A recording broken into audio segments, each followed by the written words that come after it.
Hi, I'm Loris Alexander. This is Bridge City News, and here are some of the top stories we've been following. 341 new cases of COVID-19 recorded in Alberta, along with one additional death. Plus, we speak with a Lethbridge paracyclist about his journey as an accomplished Paralympian. And Lethbridge County is once again accepting applications for its second annual bursary program. Your nation,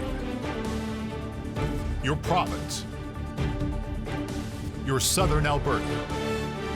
From the heart of Lethbridge, it's Bridge City News Weekend Edition. Thanks for joining us. Alberta reported 341 new cases of COVID-19 around the province on Saturday and one additional death. This brings the total of active cases up to 4,649, 10 more total cases from the day before. Across the province, there are currently 247 in hospital and 42 in intensive care. On Saturday, the province also reported 36 new cases of the COVID-19 variant that was first detected in the United Kingdom after 22 cases of the new variant were reported the previous day. The total number of active variant cases in the province is now 599. Lowell Taylor is a determined and accomplished paracyclist. Taylor is now training for the Tokyo Olympics coming up in July. He shares his story of resilience with BCN. I've been losing my eyesight ever since I was a little kid. I have a degenerative eye condition called retinitis pigmentosa, and it just means that the rods in the back of my eyes are slowly dying. And so I lost my driving abilities at the age of 24, and since then the vision continues to get smaller and smaller, and one day I will be completely blind. Taylor says losing his vision led to some dark times. He struggled with seeing a future with value. Then he found a place he could belong, in parasport. So I'm riding right now with thousands of other people all over the world, and these are real people. Taylor's motto that he lives by, he fondly credits his late grandfather for. He was a pretty inspirational man. At his funeral, they said he was a man who saw with his heart. And that is something I'm trying to replicate in my life, is be somebody who sees with his heart.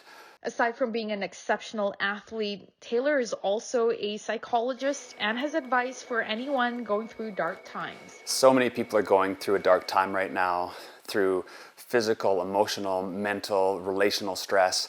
And we need to find that something inside of us, that meaning, that purpose, that drive to get us through. And for me, it's been sport. But we can find that in so many areas. It can be in music, it can be in arts, it can be in crafts, it can be in your work, your relationships. Find meaning and purpose. And when you know your why, you can deal with any how. Lethbridge County is once again accepting applications for its second annual bursary program. The initiative provides financial assistance to aspiring post-secondary students residing in Lethbridge County.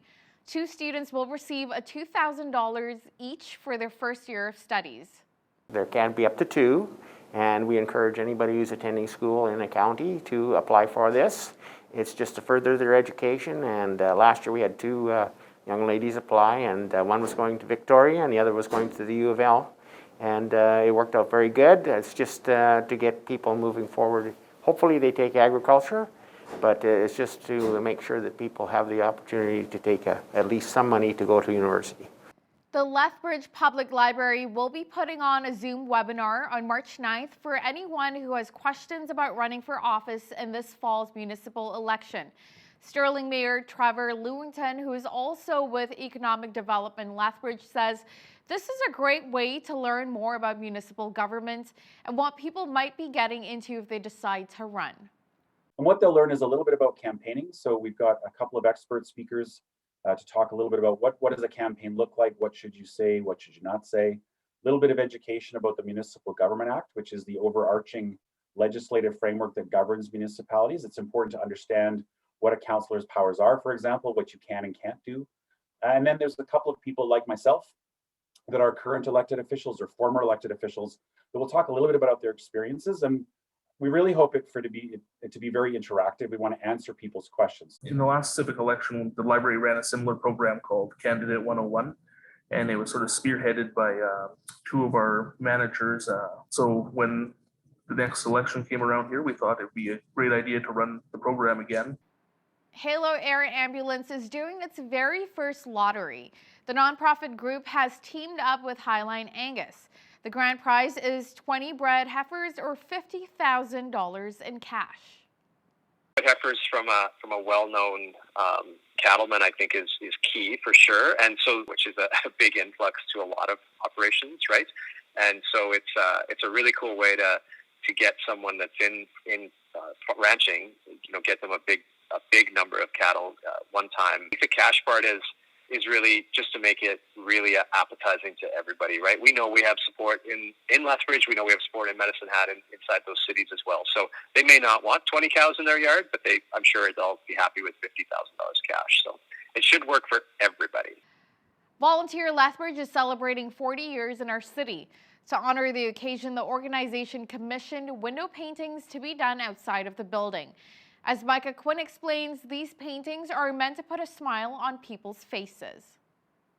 If you take a drive through downtown Lethbridge, you'll see some brand new window paintings that were done by the University of Lethbridge Art Society for the upper floor of the Volunteer Lethbridge building. And I have to tell you, I wasn't here for the painting, so when I drove up the first time it was done and I saw it, it made my heart swell because it's just happy and uplifting and celebratory, and I think that's something that we need right now, and I truly think it brightens up Fifth Street tremendously. Jensen says that it's been incredible to have the community embrace Volunteer Lethbridge for 40 years, and just to see the large amount of volunteers that have come through the ranks over the last 4 decades. This year, the Volunteer Awards will take place in a virtual setting. We are forced into a bit of that format this year, but we're really looking forward to celebrating those that have really stood out this year. The idea for the paintings just felt like a natural fit for the two teams to collaborate on. Anytime that, especially student artists or emerging artists, anytime that we're, given an opportunity to share our talent, it's always a pleasure, and it's always something fun to see. Leah Cutramanos is the Art Society's president, and she says that having fine art downtown allows people to remember the important role that art has in the community. Everybody's thinking about money and funding, and arts is the first thing that usually gets cut. Mm-hmm. And yet it's one of the main things that lifts people up, and color and paint, and it's just such a beautiful experience for your everyday life, and it's so important, and I think that gets forgotten in times like this. The Volunteers of Waikiwil Awards will take place on April 22nd, and to register, you can visit EVENTBRITE. For Bridge City News, I'm Micah Quinn. COVID-19 is fueling a growing hidden shadow pandemic of gender-based violence, abduction, and trafficking directed towards Christian women and girls around the world. This is one of the findings of a new report commissioned by Christian persecution charity Open Doors, due to be released on International Women's Day, which is tomorrow, Monday, March 8th. Global gender persecution specialist for Open Doors International, Helen Fisher, who authored the report, shares the story of 19-year-old Lucina, highlighting how Christian women are being exploited for their faith. An alarming trend in gender-specific religious persecution. This year's #1 pressure point for women that increased in intensity during COVID is forced marriage. The effects of forced marriage are devastating, especially in cultures where sexual purity is tied to family honor. Forced marriage targets real people with real stories, like the story of Lucina. Lucina is a 19-year-old young woman from South Asia, and she dreamed of becoming a doctor one day. But that all changed in 2020 when extremists threatened Lucina's father, Boutros, because of his Christian faith. At first, the extremists threatened Boutros directly. When direct attacks on him didn't stop Boutros, the extremists targeted his daughter. So it was that at 9 a.m. one morning, Lucina was walking home after a tutoring session. A girl named Gadara pulled up in a taxi beside Lucina. Gadara started a conversation about their studies and offered Lucina a ride home. When Lucina got into the taxi, she saw a few unknown men. But Gadara quickly offered Lucina some tea and cakes, a sign that she was an honored guest. But unfortunately, after Lucina ate the tea and cakes, she fell into a deep sleep. When Lucina woke up hours later, she was locked in a bedroom, Sexual violence, trafficking, and forced marriage are regularly weaponized against Christian women and girls to inflict persecution on minority Christian communities.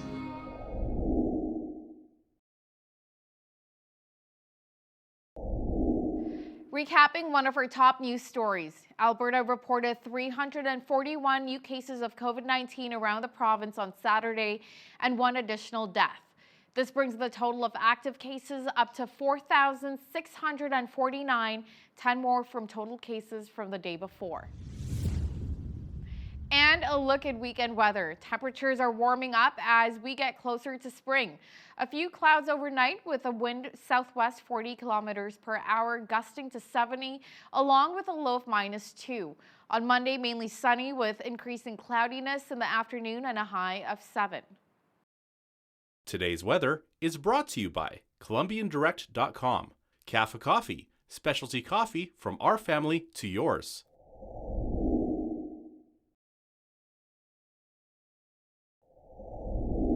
There is a powerful new Christian film out which addresses the issue of bullying.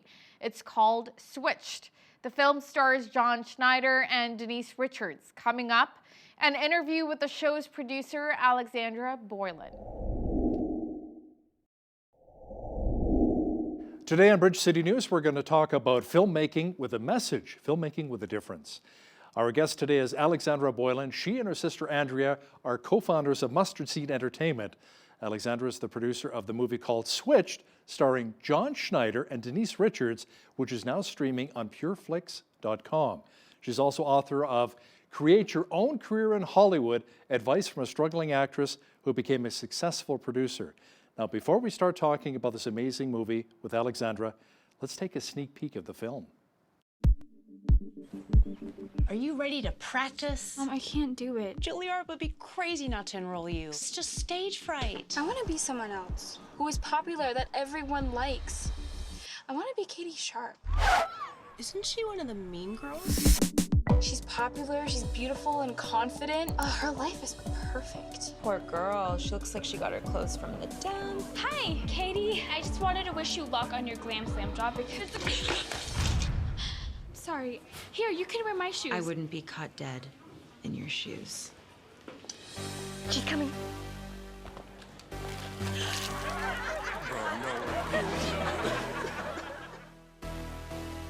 Sis, I'm so sorry. I don't want to talk about it. Dear God, please show Katie Sharp what it's like to walk a day in my shoes. Walk a day in my shoes. Walk a day in my shoes. Walk a day in my shoes. Walk a day in my shoes. Wow, that looks like an amazing movie. Lots of energy here. Alexandra, the producer of Switch, joins me now from Los Angeles, California. It's good to have you on Bridge City News. Thank you for having me, Hal. So how would you summarize that film, Switched? Switched is about two girls in high school. One is the bully and one is the girl that she bullies. And the girl that she bullies prays that the other girl would know what it's like to walk a day in her shoes. And they wake up switched and they find empathy and love and compassion for each other. Now, I understand that the premise for this movie actually comes from your own personal experience. You grew up as a PK, as a pastor's kid, and went through some teasing and bullying yourself? Oh yeah, big time. I actually grew up in a very affluent town, but I was the PK. So I used to have to go down to the basement of the church and pick clothes out from, hand-me-downs from people in the church. And then I would go to school and the kids would torment me and bully me. And I used to always think, if they could imagine what it was like to walk a day in my shoes, to have to go down and pick from other people's clothes, would they have love and empathy for me? And that was such an inspiration for Switched. Now, schools have been working very hard for decades to try and eliminate bullying altogether, but the issue is still with us. Do you think things are improving slowly with schools, or do we have a long way to go?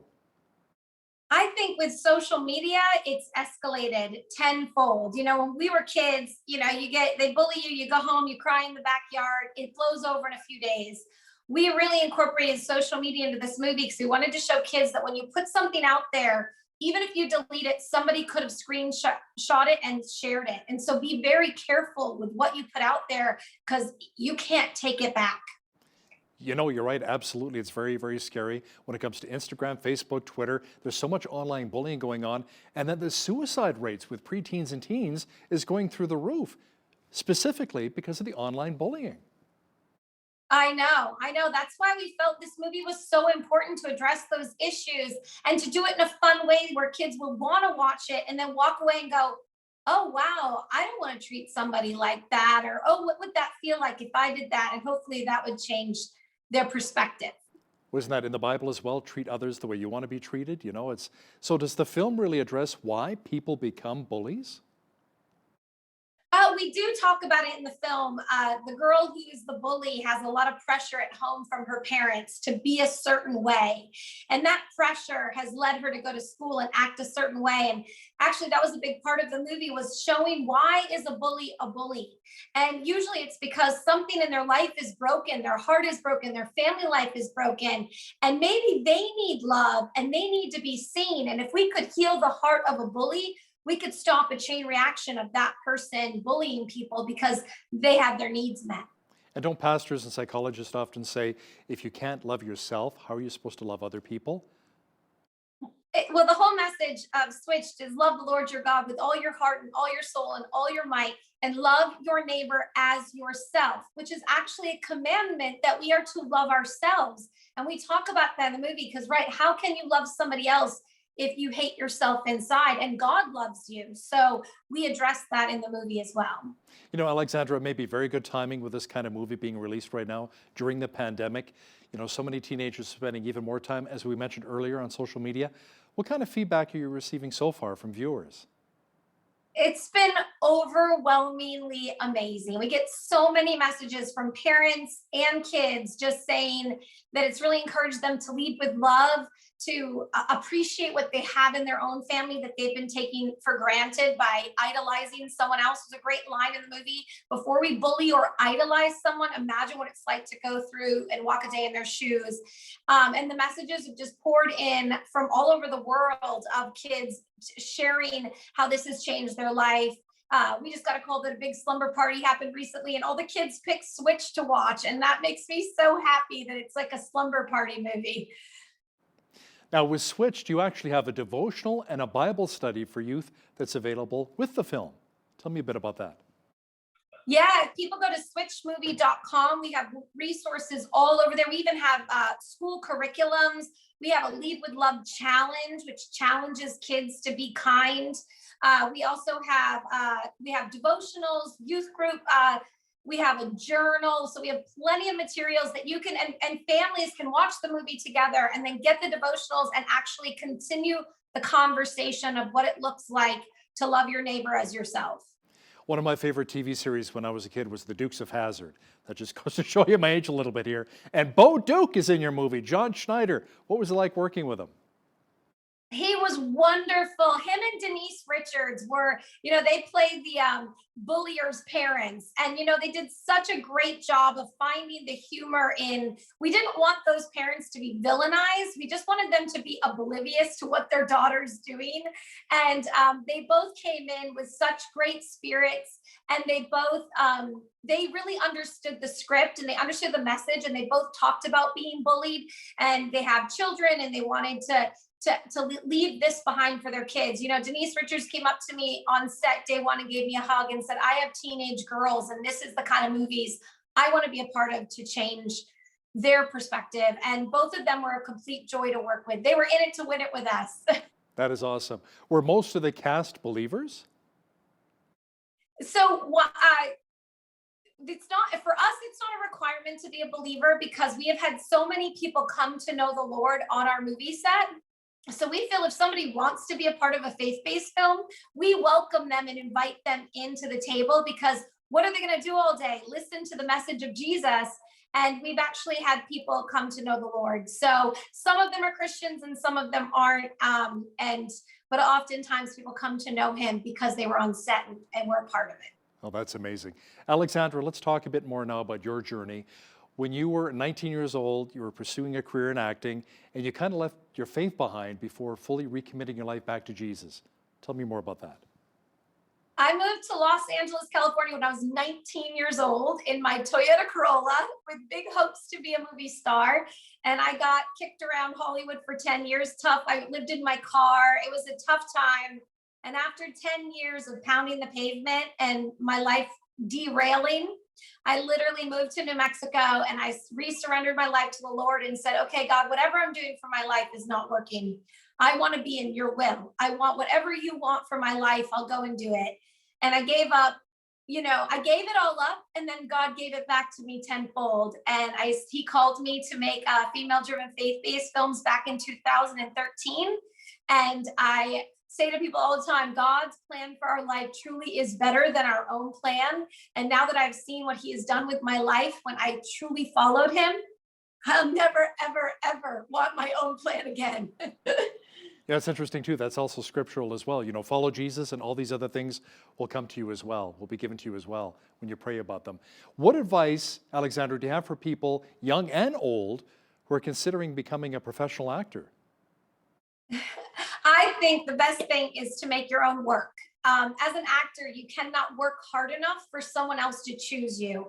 And that can be very frustrating because you're at the mercy of other people's decisions. So if you can write and produce and make your own films so that even if you're waiting for someone to pick you for theirs, you're still being able to be creative on your own terms without waiting for someone else.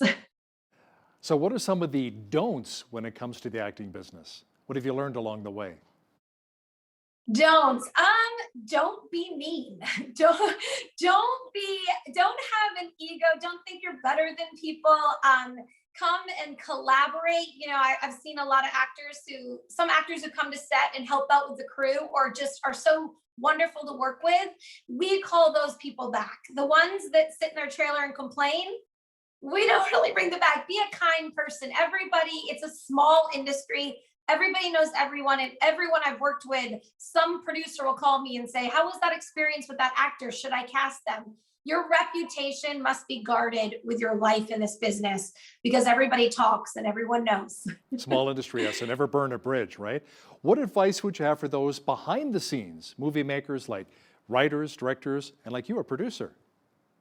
Yeah, I actually wrote Switch too. So I kind of do it all, write, produce, everything. And I guess my biggest advice would be to find an incredible tribe, find people who want to do something different than you. If you are an actor or you're a producer, then you need to find a director and a cinematographer.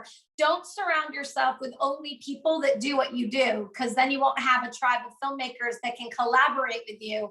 Find people who want to do something different and invite them to the table and all start collaborating on a project. And my first movie, we made it for literally $10,000 in the backyard of a house and with one camera. And we just said, let's just do it. And I'm a big believer in positivity and just say, let's try. And if we fail, so what? We get back up and do it again.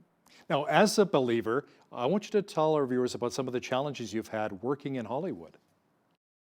Oh, yeah. Well, I don't think that God is very cool in Hollywood. And when he called me to make faith-based films, it was almost like, oh my gosh, everyone's going to know that I love Jesus, even though I was not a secret about it. But one of the things that actually I started doing, because I felt like a lot of Christians in Hollywood didn't tell anybody and they felt very alone. And I found out because I became, a faith-based filmmaker, everyone was like, oh, Alexandra, I can tell you I'm a Christian because you make Christian movies. I started opening my home to Christian women entertainment. And before COVID hit, it was really booming. And I was creating a space for women to come and share and find their tribe and openly talk about their faith with no judgment. And I also got hooked up with Karen Covell with the Hollywood Prayer Network. She knows every single Christian in Hollywood and she is just connecting people. And you wouldn't believe how many Christians are out here. And you know what? It's important for Christians to be in Hollywood. God is here and he needs us to fight for him in entertainment. So that's a powerful way to reach the multitudes, right? Plus you've got nice weather. I can see why a lot of believers want to go out to SoCal, Southern California. So Alexandra, at the end of the day, what do you hope people will really take away from your film, Switched? I hope that they will lead with love before they say something cruel to somebody, to really think about how that could affect that person. And if we are kind, the ripple effect of that can change somebody's life. Just saying hi to someone, being kind. And if you're cruel, that ripple effect, we have no idea how long it lasts. Also, if somebody in your life is a bully, reach out to them and love on them and see if maybe you can help in the area that there is a reason they're lashing out because something in their life is broken. You could change their life. And I just hope that kids would really wake up every day and go, today I'm going to lead with love. On everything I do, I'm going to be kind. Kindness first. How about a very special moment on set with Switched? Every time I talk to writers, producers, directors, they always have a very special moment that really jumps out at them. How about for you with this movie? Yes, we have a great quick story. All the girls, all the high school girls all arrived first day to start filming the high school scenes. And we were shooting during the Kentucky Derby in Louisville, Kentucky. And the hotel we had for them fell through when they arrived. And we had to put all the girls in a local community house where they all lived together. And we thought it was like the worst thing that could happen, that we lost the hotel. And they ended up becoming best friends. Every night there was like a movie theater in the house, and every night they would watch a teen girl movie, which inspired them to go to set the next day and be like, we want to make the next biggest teen girl movie there ever is. And sometimes God is like, we think something is a curse, and God proves it was a complete blessing. And that was, the girls all lived together in a house, and it was the best thing that could have happened. That is amazing. What a wonderful story to share. Thanks so much for your time, Alexandra. Alexandra Boylan is the producer of the movie Switched. Make sure you check it out streaming on PureFlix. Thanks again. Thank you. With heart disease growing in Canada, there's a real focus on how to care for our cardiovascular health. Stats say heart disease is one of the leading causes of death amongst Canadians. Our guest today is Dr. Clayton Coggino. He's a naturopathic doctor in Lethbridge with Well Vitality Health Clinic. He's also done some training in conventional medicine with a Bachelor of Science in Exercise Science Kinesiology and doing 3 years of research on radiation and cancer at the University of Lethbridge. Dr. Coggino, welcome back to Bridge City News. There's a doctor in the house. Thank you for having me. Now, heart disease is a pretty common ailment these days, and a lot of my family members have also been affected by this. But the good news is that to some degree, it's preventable. Can you explain how it's preventable? A lot of causes of heart disease are preventable.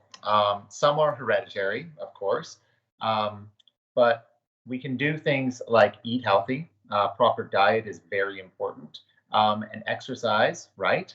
And those things can absolutely prevent heart disease. There's even a few supplements that can help prevent heart disease as well. Now, when you're talking exercise, maybe a nice walk after dinner, 15, 20 minutes, will that make much of a difference? It helps, absolutely. Cardiovascular exercise is the majority of the benefit to the heart. So that means getting the heart rate up to approximately 75 to 85% of your maximum heart rate. So you can work with a personal trainer to do that, to do it safely.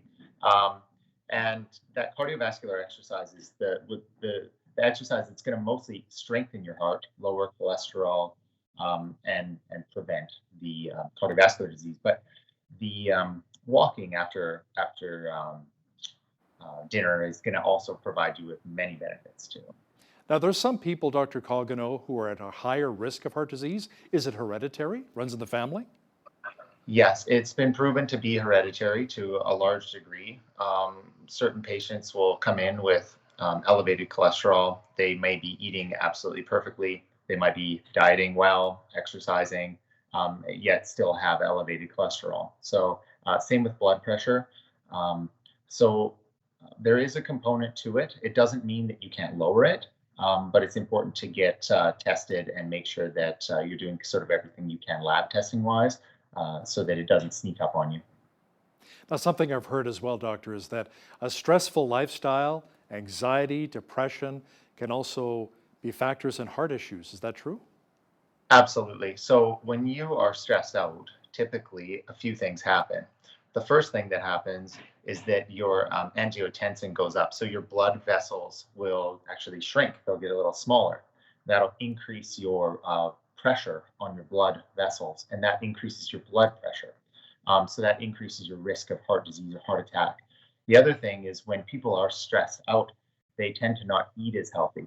So that means usually a higher salt diet, a higher fat diet, eating out more, higher refined carbohydrates and sugars, and those things can lead to increased risks as well. Now, you mentioned the high blood pressure. It's another culprit that increases heart issues. What kinds of things increase our blood pressure? outside of stress? Yeah, so stress absolutely does. There's a lot of other things that can increase blood pressure.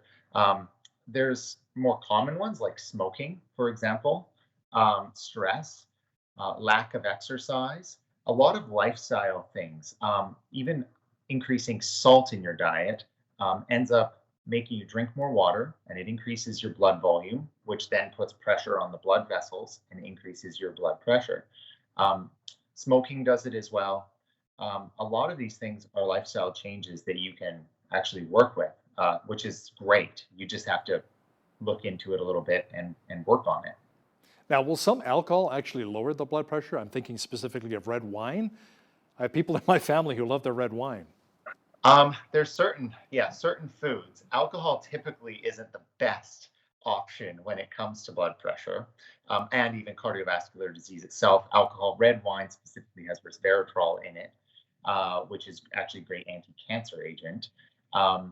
But yeah, it's probably not the best option, alcohol, when it comes to lowering blood pressure. Chocolate, on the other hand, not milk chocolate, but dark chocolate is, I know, it has to You're be breaking my dark heart chocolate. here. Yes, I know. It has to be dark chocolate, but it actually has a lot of cardioprotective effects and a lot of research on it, actually, to back it up.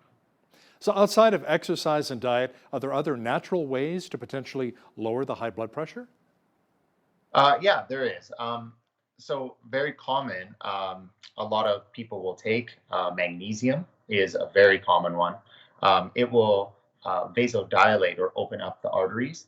And it works actually really well. We can even give it intravenously in certain more extreme cases. And it's quite fast. Depending on the form, though, you want to take the right form of magnesium to do that. Other things that can lower blood pressure and even just help with cardiovascular stuff is like CoQ10, garlic, serrapeptase. There's a lot of things that you can do lifestyle and supplement wise. You can decrease stress by doing yoga and meditation. A lot of these things will activate your parasympathetic nervous system, or the nervous system that calms you down. So with those patients or people with blood pressure that's related to stress, decreasing stress beyond just diet and exercise is a huge factor. I find with me, as well as meditating on God's word and in prayer, in that regard, brings me a lot of peace to my spirit, my soul, and my body. And sometimes music really helps too. Worship music really helps me in that regard. Now, let's talk about magnesium for just a moment here. What about foods that are high in magnesium that we can eat? Yeah. So in terms of foods that are going to be elevated in magnesium, they're not going to be strong enough to lower someone's blood pressure. You're going to have, unfortunately, you're going to have to take something such as like a higher dose of something to lower someone's blood pressure. Blood pressure itself is actually very complex. It's a very complex system, and it's typically actually quite difficult to lower in people. And so prevention is key. So eating a healthful diet high in bioflavonoids, lots of fruits, lots of vegetables, decreased saturated fats. Those are probably the best things to start preventing. Supplementation wise, you can do things beside pharmaceuticals to lower things like cholesterol, which can increase, basically it decreases the circumference of the vein or the artery, which can increase blood pressure. So yeah, there's a lot of things you can do, but once you have an elevation in blood pressure, magnesium itself, it won't be high enough in certain foods. It actually has to be supplemented. Now, you talked a bit about fats. I'm thinking more specifically animal fats, maybe healthy fats. Many members of my family, they always like to trim the fat off of a steak, off of a pork chop. Are you saying maybe we shouldn't do that? No, you want to do that. Oh. So yes, sorry.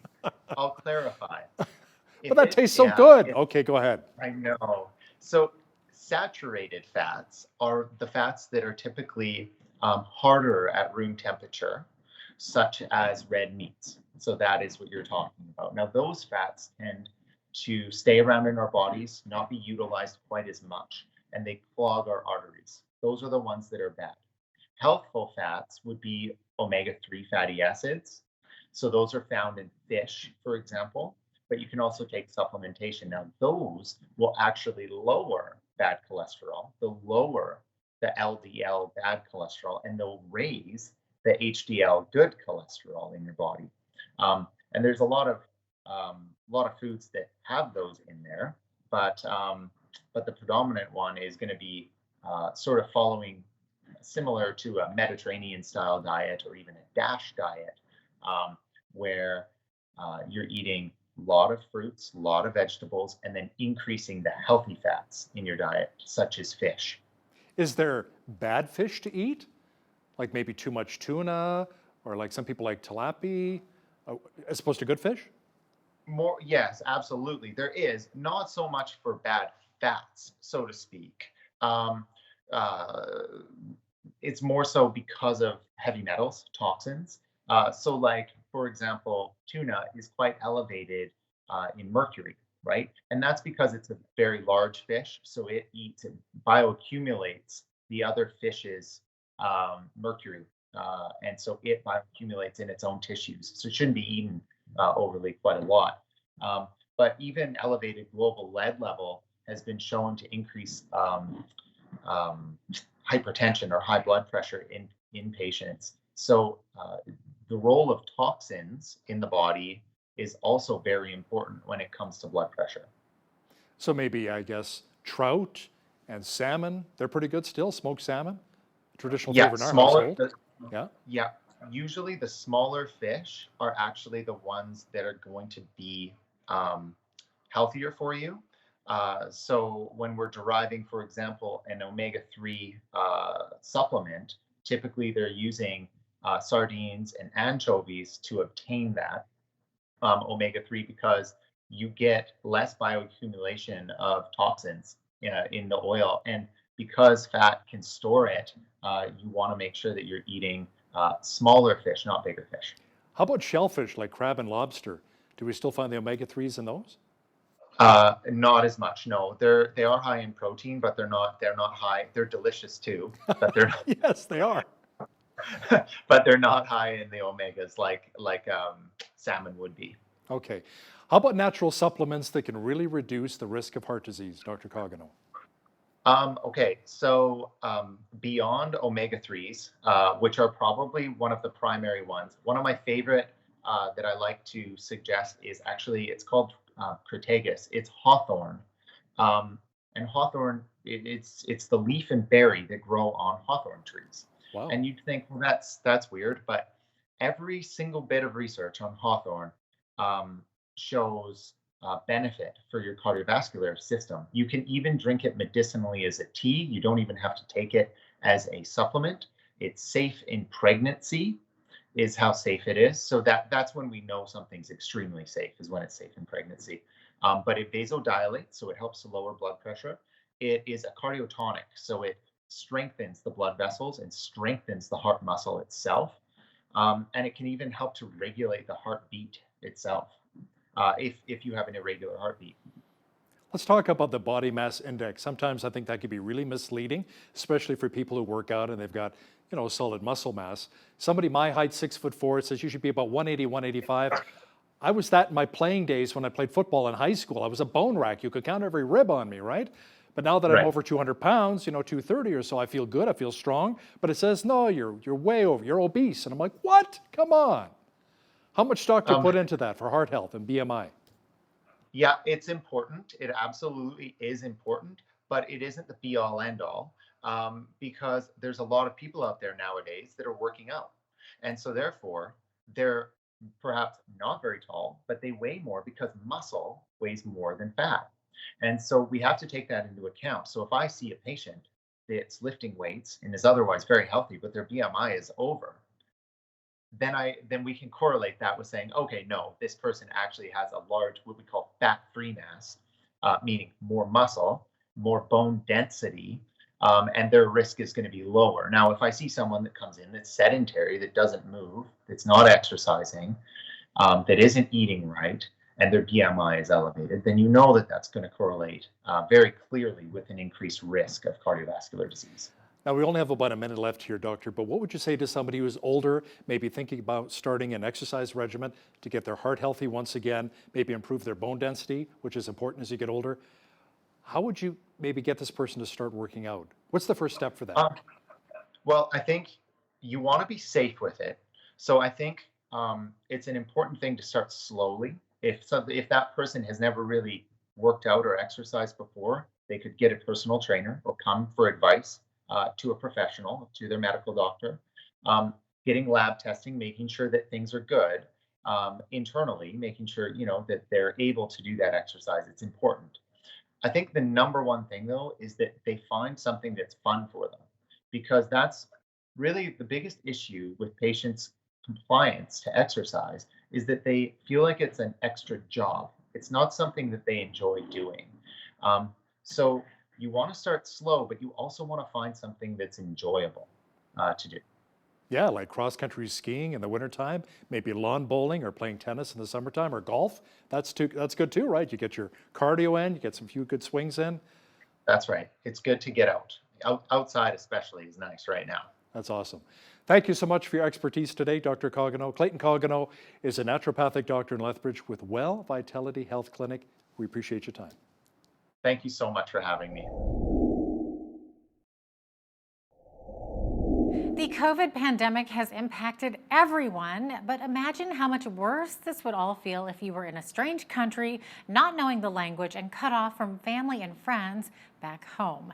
There are close to 341,000 newcomers to Canada, and a number of them are right here in Lethbridge. Joining me to speak about how they are getting the help that they need during this pandemic is Jackie French, the Executive Director of Southern Alberta Ethnic Association. Jackie, thank you so much for joining me today.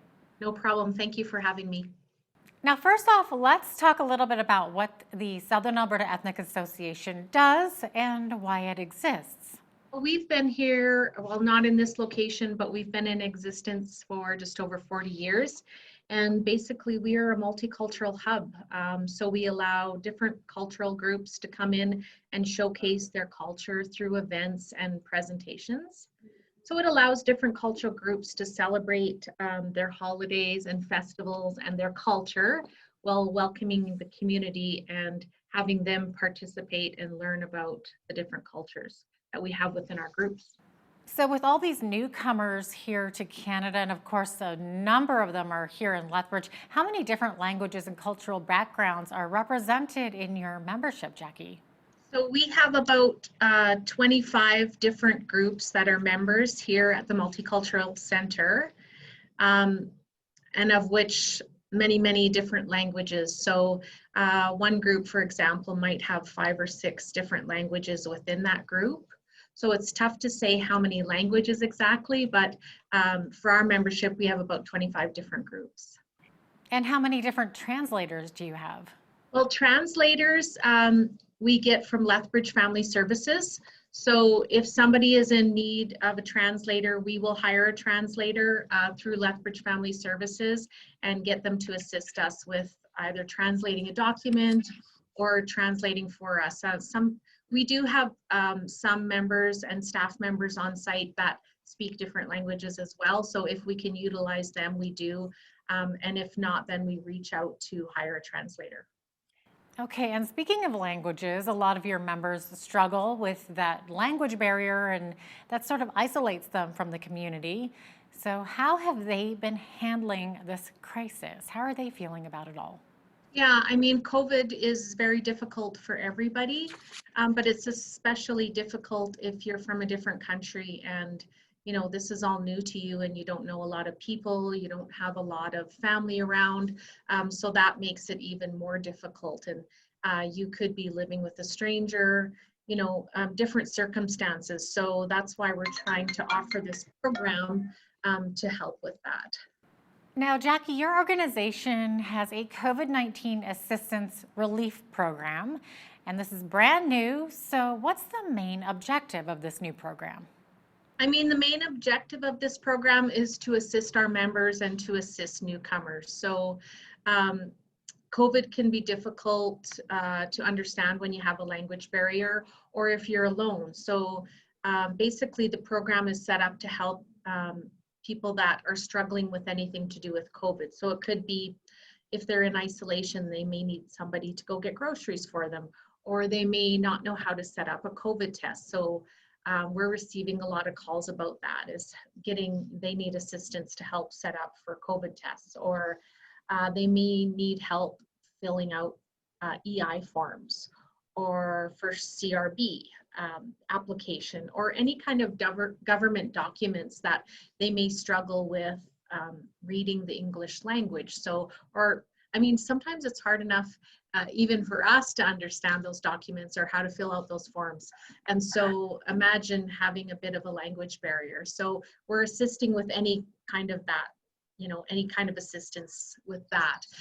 They may also need help with supplies. So they might need sanitizer, or they might need masks, or they might need to know, how do I care for my husband that has COVID? So we assist with that. We also assist with job search. So they may have lost their job due to COVID. So they may be struggling, well, where do I find a job? So we try to help with that. Really anything, or translation of documents, or they may need us to set up doctor's appointments for them, or maybe they're struggling with depression or isolation, so then we can set up appointments for counseling for them. Really anything to do with COVID, we try to help with that. And are these volunteers then that you have set up to help your membership, or are they your employees? Yeah, currently we're using our staff, and then we have hired a contracted COVID relief program coordinator. And so he is one of our members, and he was doing this project with his own group. And now I said, you know, what a great idea. Let's expand this to our whole membership. And so we applied for some funding, got some funding, and now he is contracted, and he's in the office here twice a week, Monday 9 to 3 and Thursday 3 to 7 for drop-ins, but he's accessible at all times. So they can contact the office and we can put them in touch with Santos, or they can pop into the office and we can put him in touch with Santos. He can be here in a matter of 10 minutes. So we set up a couple days a week where he's in the office for drop-ins, or he sets up appointments during those time, but really he's accessible any day of the week. I'm sure he's quite busy these days. Yeah, he is quite busy with this, actually. So we're finding that a lot of the members are utilizing it and needing some help. So I'm glad, you know, I'm glad that we're doing it, but we want to just make sure we're reaching everybody with our membership and newcomers. So letting them know that we're here if they need any assistance. And what are the biggest resources your members are struggling to access? Most of them, like I said, are supplies. So if they are in isolation and they need groceries, or they need masks or sanitizer, we can take that to them. We can go get groceries for them. They just transfer us the money or give us the money when we get there, but we can make sure that we get the supplies to them if they're in need. A lot of them have been reaching out to fill out, you know, EI, permanent resident card renewal. We've had some of that. We've had, you know, we need help filling out the CRB, setting up appointments for COVID testing. They're not sure where to go. Reading government documents, they might need a translator. And then we also are we're in touch with the public health on a weekly basis. And so we're trying to update and send out that information to them, or if there's a real language barrier, we might call and have that information translated to them. You'd mentioned they're able to access counseling as well. So what types of counseling are they being offered? You know, mostly it's isolation and depression issues, right? I think there's a lot of the community in the world really struggling with depression right now because of COVID. And so if we have had some people reach out to us for that reason, and so then we would refer and set up appointments for that counseling services. And Jackie, what have you been hearing back from the membership about this program? The feedback that our coordinator has been getting is just people are really grateful for the help. because of the lack of understanding and the struggles, people are just really glad that we're here and that we can give them some kind of assistance. So we even had somebody reach out to us, which is probably the best story I can tell you. I think he reached out to us because he needed some groceries. And then when our coordinator went there, he was in extreme pain, and he was a 73-year-old man and didn't have any family here. And so our coordinator actually took him to emergency and then got a volunteer to go there and sit with him. And then, you know, until he could get through emergency and then return home. And also that person was struggling a lot with finances, because living on an old age pension is very low income. And so he had some health problems. And so our coordinator was also able to help him and get him set up with AISH. And so that's probably currently our biggest helpful success story. But I mean, there's several people just reaching out that we're helping, and they're just happy that they're getting some assistance. It sounds like a really great program, Jackie, and maybe talk a little bit about some of the other projects the Southern Alberta Ethnic Association is working on. Normally we do some great programming, some cultural programming where we have big festivals and events, and due to COVID, we haven't been able to do that. So one thing that we are able to still do in a little bit different, safer manner is our Taste of events. So pretty much every month we have a Taste of event where we make a different, one of our membership groups comes in and makes a cultural dinner from back home, and then we do a pickup dinner. And so what we've been trying to do to make it a little bit more fun and educational for the community is we'll set up a little bit of a display when people come in to pick up their meal. We might have a video playing of some background of that culture. We'll have a flat sheet with some information about that culture and about the food that they're eating, and some display items that they can look at. But we do have some inclusion and diversity workshops that we're working on. So we're hoping to reach out to some of those companies, or if there is a company out there that has a lot of newcomers working there and immigrants, please reach out to us, because we can help with some training for that. That's something that, you know, we've done in the past, and we want to kind of become a leader in the community of. So we would like to offer more information and education on inclusion and diversity. So if you are a company that's looking for that, please, you know, reach out to us and we can help you with that. In the past, we will have some more upcoming, we do a lot of language courses online. So in different language, it might be Japanese or you know, whatever. I think we did one in Arabic that we'll probably do again, because that one was quite popular. Spanish is very popular. So we'll be running some more language courses online, and those are free to our members. And with COVID, I think we had a small fee before, and we may even offer it for free. But anyway, watch our website and our social media platforms, or feel free to contact us and we can put you on our email out list. Make sure that you get all that information. We have to pivot our programming a little bit to more online stuff as versus in person, unfortunately, due to COVID. So we're trying to pivot that programming and make sure we're still helping our members and the community to educate them on different cultures and in a fun and inviting way. And how can viewers look you up and get in touch? What's your web address? So our address is saea.ca, and our phone number is 403-320-1577, and our email is info@saea.ca. And you're located right here in Lethbridge. What's your address? Yeah, we're located at the Multicultural Center. So it's the Southern Alberta Ethnic Association, but we manage the Multicultural Center, and we are located here. And our address is 421 6th Avenue South. And we really do have a beautiful facility here. And so part of the other thing that we do here, so that we can stay afloat, is we have facility rentals. And And because of COVID, of course, we're just doing small things right now, but we have a beautiful facility here with a couple great ballrooms and a couple great meeting rooms. So come down and visit or look us up if you're having a small wedding or a small meeting. Jackie French, Executive Director of the Southern Alberta Ethnic Association, thank you so much for joining me today. No problem. Thank you for having me. I'm Jeanette Roche on behalf of all of us here at Bridge City News.